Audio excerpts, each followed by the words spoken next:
Hello बच्चों। आज मैं आप लोगों को क्लास 8 की जो आपके पास मैथ्स की एनसीईआरटी की बुक है ना, उसमें जो आपके पास चैप्टर नंबर 6 है ना, we distribute yet things multiply. ये चैप्टर हम एनसीईआरटी से कर चुके हैं। ये पूरा चैप्टर चैनल पे अपलोड है, एक प्लेलिस्ट बनी है, आप वहाँ से कर सकते हैं। आज मैं आपको इस चैप्टर से रिलेटेड एक केस स्टडी का क्वेश्चन कराने वाली हूँ। जैसा कि आप लोगों को पता है कि केस स्टडी के क्वेश्चन एग्जाम में आते ही आते हैं, ठीक है। तो चलिए आज हम इसका केस स्टडी का क्वेश्चन करते हैं यहाँ पर। तो दो क्वेश्चंस हैं, केस स्टडी का हो, पैसेज बेस्ड क्वेश्चन का हो, बोथ आर सेम। तो हम पैसेज 1 यहाँ पर एक बार अपना रीड करते हैं। इसमें आपसे कह रहा है, a group of school student from Delhi is planning a cultural trip to Jaipur. The train ticket cost is ₹X plus 50 per student, where X is the base fare. There are Y plus 10 students joining the trip. The school also arrange snacks costing ₹20 plus 100. Answer the following question using distributive property and algebraic identity. लिख के दिया है आपको, distributive property use करनी है और algebraic identity use करनी है। क्वेश्चन है कि आपके पास कुछ स्टूडेंट्स हैं दिल्ली के जो एक ट्रिप प्लान कर रहे हैं जयपुर जाने की। तो ट्रेन की कॉस्ट आपको दे रखी है, एक बच्चे की जो कॉस्ट है वो है X plus 50, और जो टोटल स्टूडेंट्स आपके जा रहे हैं वो जा रहे हैं Y plus 10। ये पर स्टूडेंट कॉस्ट है, ठीक है, और इतने स्टूडेंट्स जा रहे हैं। साथ के साथ वहाँ पर जब जाओगे तो खाने पीने का भी कुछ अरेंजमेंट होता है ना, तो उसकी कॉस्ट पे आपको दे रखी है 20Y plus 100 दे रखी है।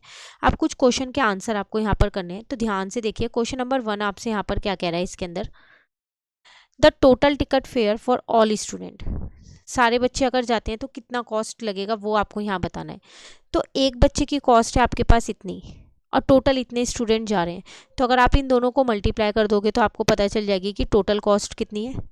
क्योंकि अगर मैं आपको सिंपल से एक एग्जांपल दूं, 10 रुपये एक बच्चे के हैं जाने के, और 30 बच्चे जा रहे हैं, तो आप इन दोनों को इंटू करके बताओगे ना, टोटल कॉस्ट 300 रुपये लगेगी। तो यहाँ पर मैंने भी इन दोनों को इंटू कर दिया, ठीक है। अब आप अपने ऑप्शन में देख लो आपके पास कौन सा ऑप्शन है। X plus 50 Y plus 10 A option ठीक है, लेकिन आप डायरेक्ट ए नहीं लगा सकते क्योंकि एक ऑप्शन आपके पास A plus B दोनों है। तो आप इसे खोल के एक्सपेंड करके देखो। पहले x को अंदर अगर आप इंटू करते हो तो XY प्लस का 10x आ जाएगा, और y 50 को करते हो तो 50y प्लस का 500 आ जाएगा। तो ये आपके पास बी ऑप्शन में लिखा है। तो इसका मतलब ए और बी दोनों ही ऑप्शन ठीक है। ए वाला जो है, बी वाला जो है वो ए वाले की एक्सपेंडेड फॉर्म है और कुछ नहीं है। क्लियर हो गया क्वेश्चन नंबर 1। चलिए आते हैं क्वेश्चन नंबर 2 पे। क्वेश्चन 2 से पहले मैं आप लोगों को एक चीज़ बताना चाहूँगी। जैसे कि आप लोगों को पता है कि एनसीईआरटी में तो आपके पास कोई केस स्टडी वगैरह के क्वेश्चंस नहीं है। तो यहाँ पर हमारे पास एक बुक है ओसवाल की, ओसवाल बुक्स। ये स्पेशली जो अब आपके पास एनसीईआरटी की 2 बुक्स आई हैं उन्हीं पे बेस्ड है। ये पार्ट 1 की बुक है आपके पास, क्वेश्चन बैंक है, ये क्लास 8th के लिए ही है। सीबीएसई बेस्ड है पूरा। इसके अंदर आपको सारे passage based question, Intex questions जो आपकी बुक के क्वेश्चंस है वो भी, ऑब्जेक्टिव टाइप क्वेश्चंस मिल जाएंगे, वेरी शॉर्ट मिल जाएंगे, हर तरीके के क्वेश्चंस आपको इस बुक के अंदर मिल जाएंगे। जैसा कि आप लोगों को पता है कि इस बुक से हमने जो आपका नेक्स्ट चैप्टर है, चैप्टर नंबर 7 प्रोपोर्शनल रीजनिंग 1, उसके ऑलरेडी हम एमसीक्यू क्वेश्चंस कर चुके हैं, जो इंपॉर्टेंट क्वेश्चंस है। तो अब हम इस चैप्टर का केस स्टडी का क्वेश्चन या फिर ये कह लो पैसेज बेस्ड क्वेश्चन हम कर रहे हैं। तो इस बुक में आपको हर तरीके के क्वेश्चंस मिल जाएंगे। तो प्रैक्टिस करने के लिए बुक काफ़ी अच्छी है, बहुत सारे क्वेश्चंस आपको यहाँ पर मिल जाते हैं, और लैंग्वेज हर तरीके के क्वेश्चंस हैं, उनकी एक्सप्लेनेशन भी, और बहुत ईजी लैंग्वेज में आपको एक्सप्लेनेशन दे रखी है कि आपको कहीं पर भी डाउट नहीं होगा। तो इस बुक की बाय लिंक मैं आपको नीचे डिस्क्रिप्शन में दूंगी। तो अगर आप ये बुक लेते हैं तो उसकी आपकी प्रैक्टिस और अच्छी हो जाएगी एग्जाम की, और आप अच्छे नंबर्स गेन कर पाओगे। साथ के साथ अगर आप ये बुक लेते हैं और मेरा कोड यूज़ करते हैं श्वेता50, तो आपको और एक्स्ट्रा डिस्काउंट मिल जाएगा, ठीक है। चलिए वापसी आ जाते हैं हम अपने क्वेश्चन पे, क्वेश्चन नंबर 2 पे। क्वेश्चन नंबर 2 है आपके पास, if the base fare X is 200 and the number of student Y is 40, then the total ticket fare. अब कह रहा है जो बेस फेयर X है वो 200 है, और टोटल स्टूडेंट जो थे आपके पास, नंबर ऑफ स्टूडेंट जो Y है वो 40 है। तो बताओ कितना होगा। तो देखो आपके पास यही तो था, X plus Y और Y plus 10, X plus 50 और Y plus 10। तो इसके अंदर वैल्यूज पुट कर दो। X की जगह 200 रख दिया मैंने, Y की जगह मैंने 40 रख दिया। तो 250 इंटू में 50 किया, मेरा आंसर आ गया। तो टोटल टिकट फेयर हो जाएगा 12,500। क्लियर हो गया क्वेश्चन नंबर 2। क्वेश्चन नंबर 3 पे आते हैं। कह रहा है what is the total expenditure, total खर्चा कितना होगा, टिकट का भी मिला के और स्नैक्स का भी मिला के। तो हमने टिकट का खर्चा देखा था, इतना था X plus 50 और Y plus 10। इसके अंदर हम क्या करेंगे, जो हमारा खाने पीने का खर्चा है 20Y plus 100, उसको और ऐड कर देंगे। तो हमने यहाँ पर इसको और ऐड कर दिया। ठीक है। अगेन आपको यहाँ एक ऑप्शन ए और बी दे रखा है, तो एक्सपेंडेड फॉर्म आपको देखनी पड़ेगी इसकी क्या है। तो x+50 एंड y+10 था, इसके अंदर मैंने क्या किया, ये और ऐड कर दिया यहाँ पर 20y+100। ठीक है ना। अब अगर मैं इसको एक्सपेंड करूँ, ब्रैकेट्स को ओपन करूँ, तो एक सेकेंड, x+50 एंड y+10 था ना, ठीक है। x को अंदर इंटू कर दूँ पहले दूसरे ब्रैकेट में, तो y प्लस में 10x हो जाएगा। अब 50 को इंटू करूँगी तो 50y प्लस का 500 हो जाएगा, प्लस 20y और प्लस 100 ऐसे ही है। अब xy तो ऐसे ही रहेगा, 10x भी ऐसे ही रहेगा। इन दोनों को मैं प्लस कर सकती हूँ क्योंकि ये दोनों y लाइक टर्म्स है, और 500 प्लस 100 600 हो गया। तो अगर आप अपना बी वाला ऑप्शन देखो, तो बी वाला ऑप्शन आपको यही दे रखा है, तो इसका मतलब इसमें भी आपका आंसर सी होगा, बोथ ए एंड बी। तो जल्दबाजी में खाली ए मत लगा के आना, ऐसी मिस्टेक बहुत बार हम करते हैं।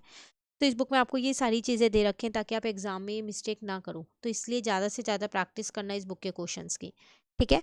नाउ क्वेश्चन नंबर 4 पे आते हैं। इसमें आपसे क्या कह रहे हैं, right an expression for the average cost per student. एक बच्चे की कितनी कॉस्ट लगेगी वो बतानी है। तो देखो आपके पास ये टोटल कॉस्ट लग रही है xy+10x+70y+600, ठीक है।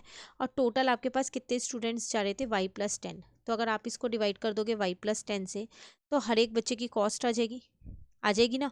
तो हमने क्या किया, यहाँ इसको इससे डिवाइड कर दिया, तो इसका मतलब फाइनली आपका आंसर यही आ गया। ये MCQ क्वेश्चन नहीं था, इसमें आपको पूरा सॉल्व करना था। ठीक है। तो अगर आपके पास ये क्वेश्चन आता है तो पहले आप टोटल कॉस्ट बताओगे कितनी है, स्टूडेंट बताओगे, एंड देन एवरेज निकालोगे। एवरेज मतलब वही मीन निकाल देना, एक बच्चे की कॉस्ट कितनी लग रही है। क्लियर।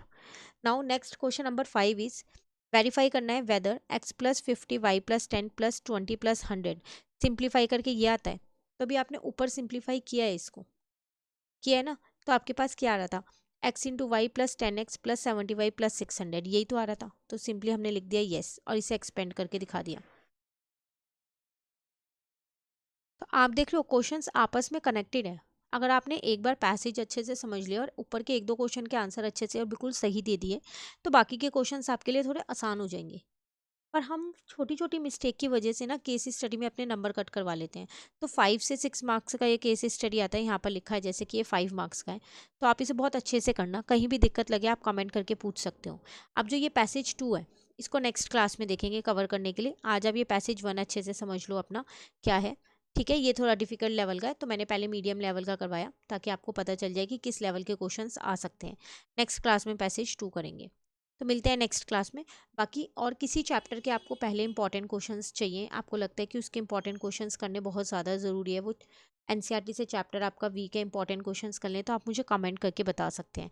NCERT से तो पूरा कोर्स चैनल पे अपलोड है, पार्ट 1 पार्ट 2 सब कुछ अपलोड है, सबकी प्लेलिस्ट बनी है। अब बारी है important questions plus case study वगैरह क्वेश्चंस की रिवीजन करने की। तो अब हम उनको प्रैक्टिस करेंगे अच्छे से अच्छे।